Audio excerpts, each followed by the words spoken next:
Hey everybody, Josh Sigurdson here of World Alternative Media, and I'm here at the Legislative Building, and there are a lot of people camping out. People have been camping out now for a month, and there's been little coverage on the news, and well, I'll let them tell you what's going on. All right, so can you tell us your name and how long you've been out here? My name is Brenda Osborne, and we've been here since October 1st.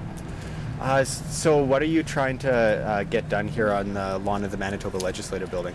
Well, besides missing and murdered, our families are going missing and being murdered, and the murders are walking out. Mm-hmm. And I think that government need to understand that that we do need help, and we don't need justice in the murders.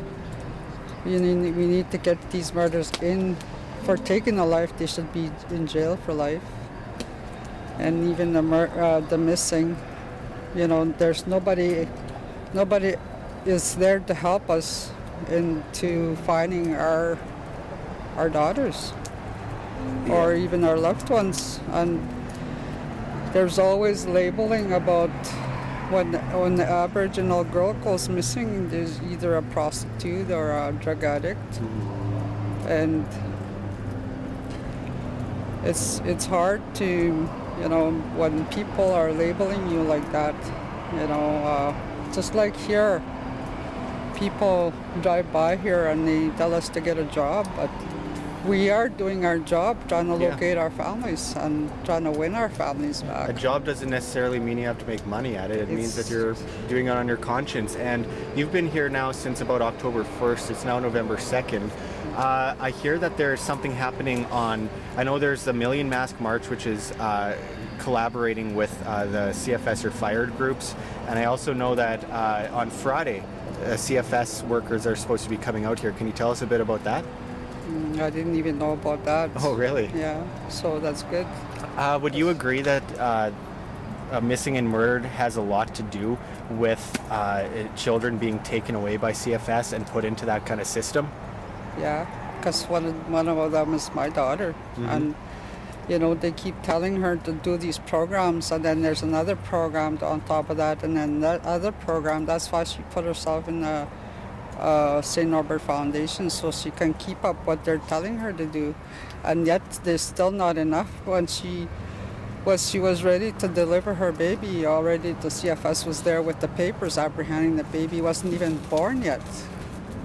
It's a story you hear way too often, unfortunately. Yeah, because they have a wording about that, I don't know what they call it, a red flag or something, and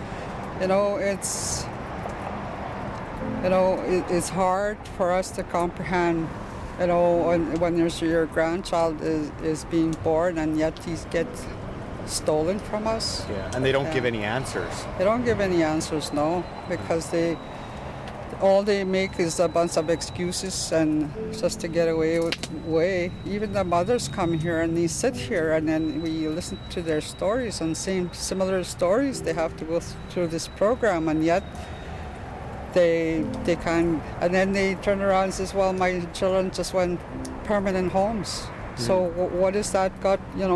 What is it that they want? What is it that they want from these mothers? Yeah. There's a few people that, well, I can't say a few, but there's mothers that have been committing suicide because they have no other ways. There's no... They're given no recourse to get their children back, to be able to find their children that are missing. Yeah, for sure. And you've been in tents, all of you have been, or many of you have been in tents here. What can people do to help you in what you're doing? Well, we're not begging for nothing. We're, if people want to donate some like wood, or they can bring food, or or they want to come and talk, they can come and talk to us, and Yeah. Because this is what we do out here. We are not begging for anything, but begging for our kids to be brought back to us. How has the mainstream news treated this situation here?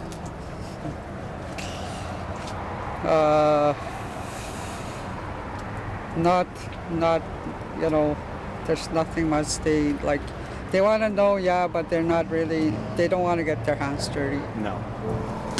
That's something that often happens when it comes to any First Nations issues. They cover a little part of it and leave out a giant piece of the puzzle. Yeah, and then they go and make a story that we're not taking care of our own children. That's not what we do. We love our children the way they love their own children. Yeah. Of course, but you know, they do it like the residential school used to do, when they take their the children away from homes, and that's exactly what's going on today. So if you had one message for, say, Greg Selinger, Carrie Irvin-Ross, the Winnipeg Police, what would you tell them? Where are you guys? You know, we're waiting here, and we want help from these leaders that are supposed to be leaders. Are they just there for their paycheck? Yeah. That's all I can say to that. Yeah. Thank you very much. Thank you very much for what you are doing here.